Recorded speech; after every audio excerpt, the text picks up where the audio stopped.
Dira lau urte zuen aurrean data hauetan jesartzen garela eta urtero gogoratzen dugu nola eta zertarako sortu zen herrikimen hau. Inigo Kabakaz Lizeranzu gaztea ertzaintzak jaurtitako pilotakada baten ondorioz hil zienean osatu genuen. Heriotza horrek gizartean sortu zuen ezin egonari bide emate aldera. Zertarako.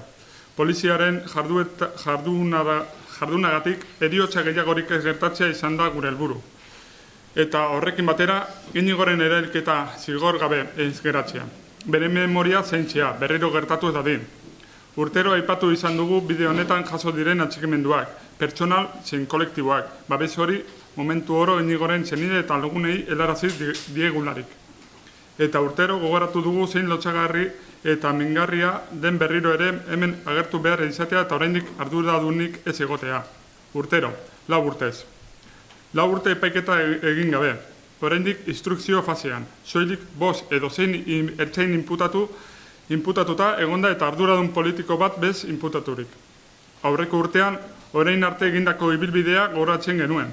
Instituzio ezberdinetan, arduradun politiko ezberdinekin, publikoki zein pribatuan egindako kudeaketak, bortizkeria poliziala lantzeko egindako jardunaldiak, sinadura bilketak eta bar luze bat. Oraingo honetan, galdera batekin gatoz. Zer gehiago egin behar dugu? Noraino eskatu daiteke justizia? Noiz arte? Zer egin behar da gomazko pilotak desagertzeko polizia ezberdinen eskuetatik hau berriro gerta ez dadin? Zer egin behar da konpromiso politikoak lortzeko? Eta azken galdera bat. Nola da posible gauzak honela egonda 4 urte eta gero egun horretan kargar con todo lo que tenemos esan da kallejoian ertzaintza kargatzera bidali zituen min moralengatik salaketa bana jartzea grabaketa horiek publikatu zuen egunkaria eta defentsaren abokatuari. Nola da posible?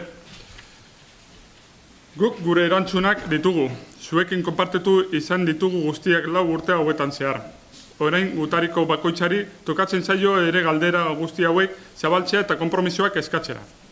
Gure aldetik argi daukagu, behar denera arte.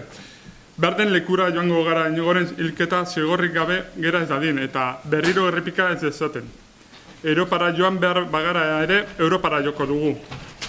Aurten berriro ere ekitaldi egingo dugu Inigoren hilketaren data gogoratuz, 9an eta 10ean. Ezinbestekoa da Inigoren familia zein lagunekin elkartasuna adieraztea eta Inigoren oroimena zaintzea ere bai. Beraz, komentatuko diezuegu, asteburu honetan prestatu ditugun ekitalditxoak. Larun bata apirilak 9, Maria Diaz de Haro kalean, 12 egingo dugu omenaldi ekitalditxo bat.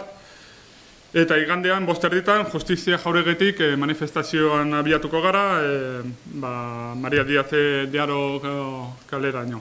Honetan, ziko gara Justizia Jauregian, azkenean hor jokatzen delako Inigoren kasuaren zentzua edo, ezin delako ezertan geratu, uste dugu bere papera daukala, eta uste dugu badudela zantzuak edo oinarriak epaiketara heltzeko eta zio zer lortzeko hortan, eta eskatu nahi dugu, bere papera eskatu edo alderrekatu nahi dugu justiziak ere hor badaukala bere papera. Eta bestaldetik Inigoren lankideek ere biharko apirilak zirako prestatu dute gizakate bat plaza zirkularretik abiatuta, 12etan.